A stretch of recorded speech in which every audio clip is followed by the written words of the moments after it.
So those are the beliefs that I encounter more often. And I have good news and bad news for you. Okay, let's start with whatever you want. Okay, let's start with bad news. Bad news is that beliefs cannot be deleted. But the good news is that they can be replaced. Okay? Because once a belief is established, it forms a neuronal pathway that is hard to dismantle. But you can build new pathways through creating and reinforcing new positive beliefs. So the old pathways may weaken over time as they are used less, let's say. Yes, if you focus on the new beliefs that are more positive in your life, the other ones are going to be left like aside, and they are going to lose the power on your life. I think it's same like with habits. Mm-hmm. Yeah. The difference might be that you can really replace a bad habit, or you can replace a habit with a good habit, a bad habit with a good habit. But when it comes to beliefs, they will be somewhere back of your mind, and you might cultivate like new beliefs. Mm-hmm. They might not be so frequent coming up or so powerful, but they will still be there. So the deletion mechanism is not working as is working for habits. No, that's why I was telling you, for example, in this belief, what I have to say is irrelevant. That is a limiting belief I always had. So I've been working on that. I've been challenging myself to talk, to show myself to the world. And I've been like focusing on reinforcing that new belief that my message can help someone. There is someone that can benefit from my message. So that's my new belief. But at some point, if I'm sad, if I'm having a big challenge or whatever, that previous belief appears. The thing is that if I keep reinforcing the new one, the other one is not going to last so much. Maybe before I was like, a whole week with this belief, like trying to change my perspective. Nowadays, maybe it's 1 day or 2 days, It appears again, but I am able to let it go and just focus on the new one. Got it. But yeah, it's going to be there. Got it. What is next? Well, the next is that I can give you some tips to recognize and replace these beliefs. Okay. Because we have the belief, it's there, we cannot delete it, but we can replace it for a new one. Yes. So the first tip I would give our versus visionaries is self-awareness and reflection. This is essential. I'm sorry, but you have to spend time, either daily or weekly, reflecting on your thoughts and your actions. Yeah.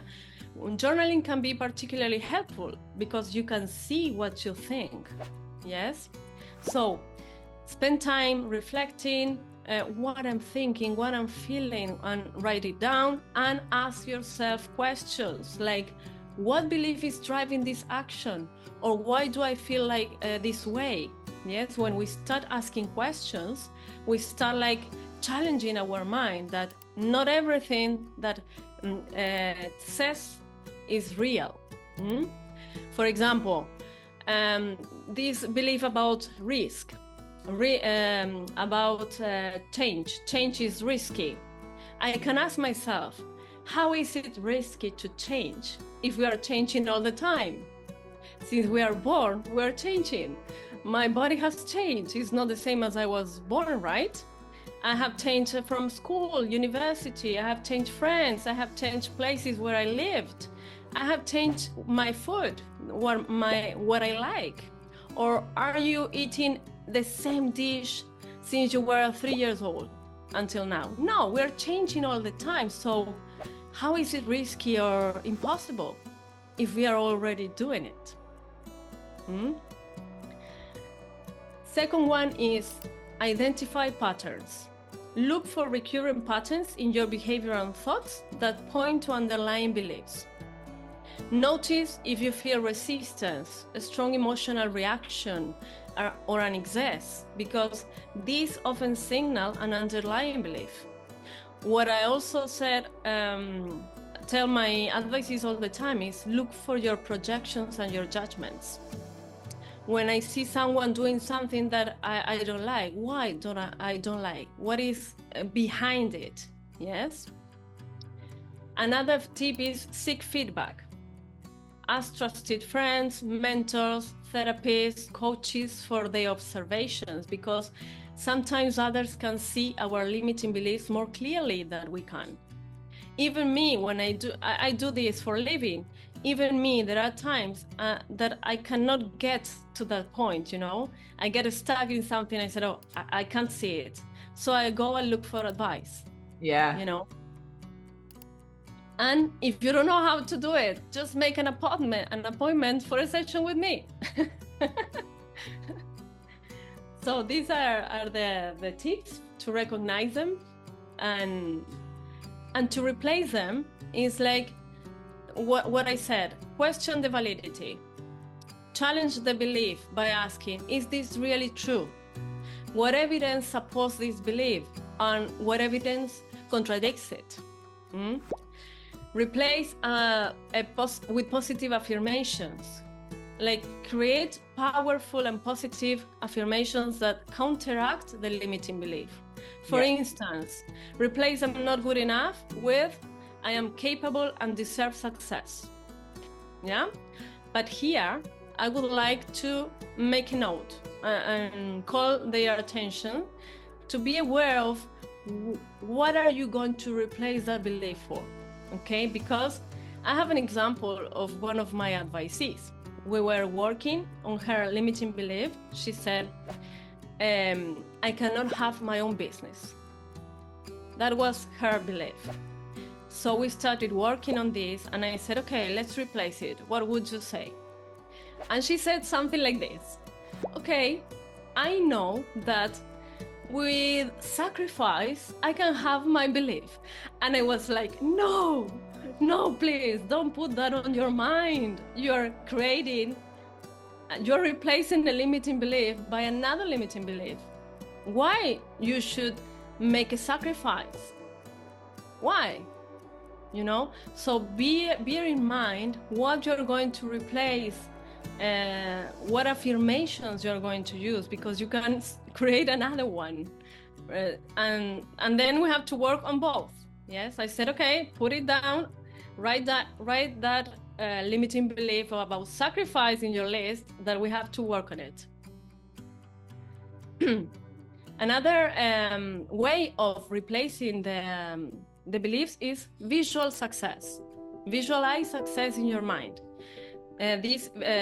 When using visualization techniques, you imagine yourself overcoming the limiting belief and succeeding. And this helps build new neural pathways. And I always ask my advisees to put an emotion, an elevated emotion. When you are visualizing that you are overcoming this belief and you are succeeding and you are getting what you want,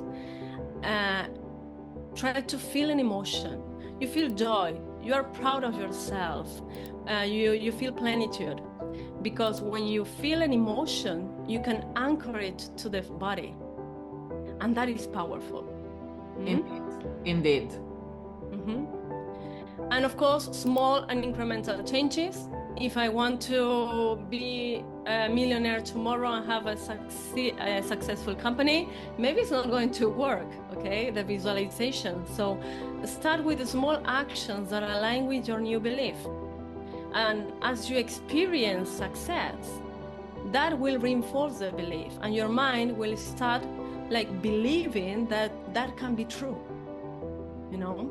So small incremental changes as well as continuous reinforcement. Remember that our mind is going to look for information that confirms these beliefs. So regularly revisit and repeat your new beliefs until they become natural. So consistency is key to ingraining new beliefs. And the last one is surround yourself with positivity.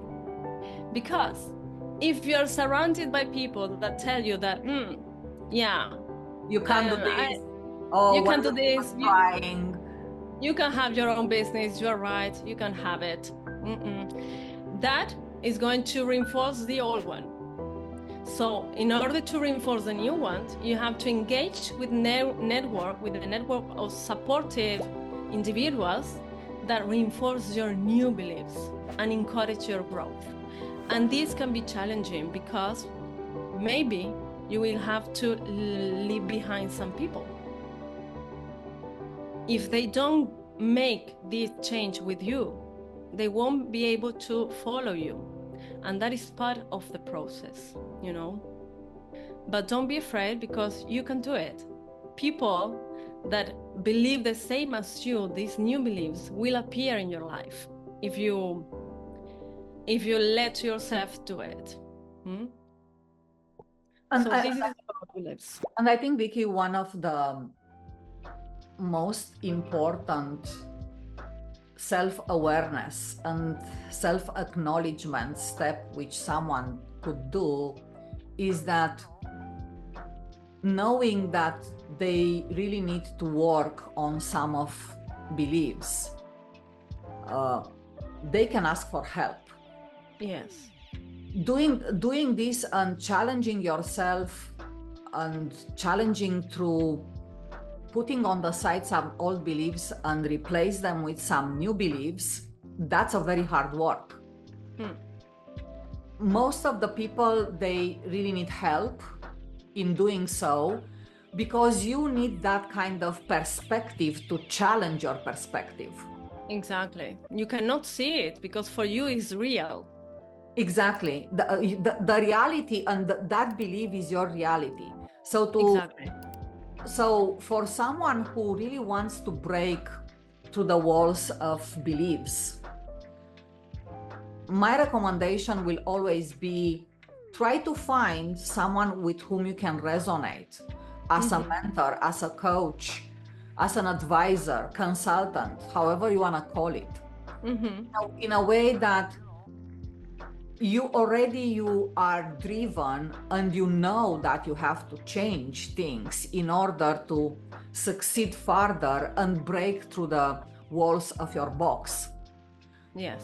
And the practice like yours is a very good support for the ones which are aware and they really want to become the next best version of themselves with good beliefs and positivity and breaking through some of the box walls. Yeah, because maybe you have a passion, you have a dream, you have an inspiration, but if in your mind that is not possible, you can start doing a lot of things and it's not going to you're not going to get that, because your mind is going to put a wall on that success, you know. That's a box wall. Exactly. So we have to get that wall falling, and by working the root in order to succeed. Yeah, I think beliefs are the hardest pieces to work on, and some of the beliefs could be correlated with obedience as or some habits of obedience. And let's do the bridge between, you know, beliefs and obedience. Yeah, can you explain a little bit from your perspective what is obedience, and give us some examples? Because I think what I call invisible loyalties is what you call obedience, right? Well, obedience is manifested when actually you are saying yes to almost everything, even when you are thinking otherwise. And you know, I'm coming from this corporate life, and I have an example, like, think that you are an employee going to a job, always agreeing with your boss. You do that because you believe that this is going to keep you safe. So the comfort zone, right? Yeah. Or you don't want to attract attention. or you don't want to disrupt a relationship, right? So two things are happening here. On one side, you really rob yourself from the opportunity to speak up and speak up your mind. And you build up that frustration that things might go very slow or very bad. Two is that your boss will also never step out of the help you step out from the box, because there is nothing, that you challenge him or her. If you have a boss who doesn't like external opinions and likes being surrounded by yes people, my strong advice is that you just run, my friend. Yeah, run away. Like, you run away. The way how I see obedience is a form of shutting down your voice. Sometimes shutting down your voice is shutting down your inner voice as well. And in this way, shutting down your voice, you shut down your creativity, and you place yourself in an environment where, yes, indeed, you will not risk disappointing anyone, but in the same time, you will not progress, and you will not see that you have a choice and an opportunity to achieve something more. You get stuck. You get stuck. So saying yes to everything, irrespective what you think, is placing you in a comfort zone. But as I said before, comfort zone, it's a very nice place to visit. Don't stay there. Yeah. And saying no, the hardest thing is to say no, or saying yes in your condition or conditions. I would say that breaking through the walls of obedience requires courage and self-confidence. And of course, when you have a job and a role, it requires a lot of knowledgeability about the things you do. Your expertise could be a foundation for you being able to articulate a no. It also means, that you will not be in sync, and you'll be different than some of the people saying no or yes in your condition, and you might attract disapproval. You really need to be aware of that. Yeah. Accepting the challenge might be the most healthiest thing. To challenge yourself and to start saying no, or to say, you know what, I will be doing that if. That kind of if is going to make a difference. What will be also very critical to make the step between saying always yes to say yes in your conditions will be to understand your boundaries.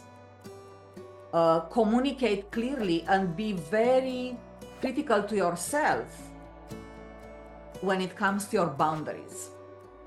Expanding your boundaries, sometimes today I have these boundaries, but I'm enlarging because I'm a pleaser and I want to please someone else. And after that, I'm enlarging more.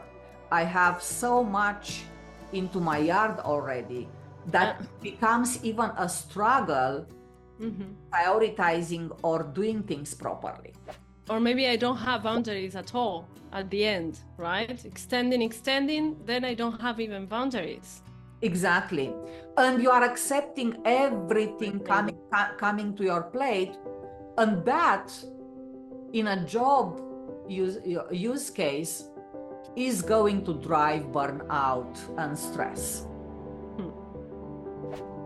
So being mindful about boundaries, I think that the next important thing is, based on your expertise, your boundaries, knowing exactly what is good for you, knowing exactly what might be interesting or is aligned with your objectives, you can make better decisions. Yeah. And before responding, evaluate the request coming from a very simple framework. And I love using this framework. I'm even using nowadays for different requests coming from different people, not saying yes to everyone. Mm-hmm. But this evaluation framework, it's called Eisenhower matrix, is based on urgent and important. Okay. You can apply it urgent and important for you, urgent and important for the type of job you are doing, but always has to be related to something which is close to you, dear to you. Mm-hmm. And this kind of decision making based on this matrix, when you have urgency on one on vertical and important stuff on horizontal, you can think, okay, so if I'm gonna say this to this, is this urgent for me? Is it important? Make a decision. Say, you know what, I love doing that for you, but hey, I have this much on my plate. Can I do it later? Mm-hmm. Or you just ask back saying how important and urgent that is for you. And from my professional experience, most of the time people were coming throwing stuff on you, not even being important on urgent, things which can wait. But that was just another task on their plate and they want to get rid of it. Yes. So stepping out from this kind of obedience, and you see that I'm not talking and I'm not linking my examples with obedience, like saying yes as a kid or saying yes to different social rules.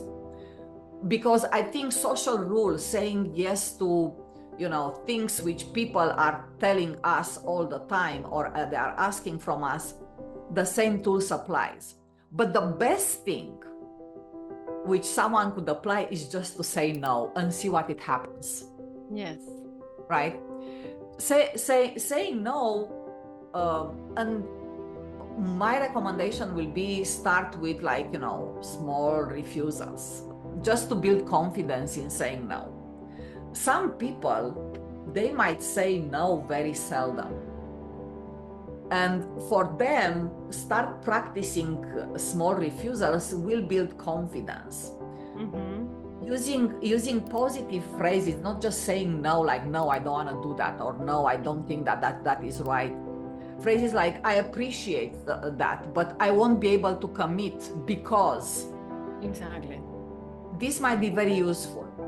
And always what I recommend everyone is that when you are saying yes to things, doing things, be aware of your capacity. Because when you are saying yes to something, you are also taking accountability for that. Exactly. Then you have to do it.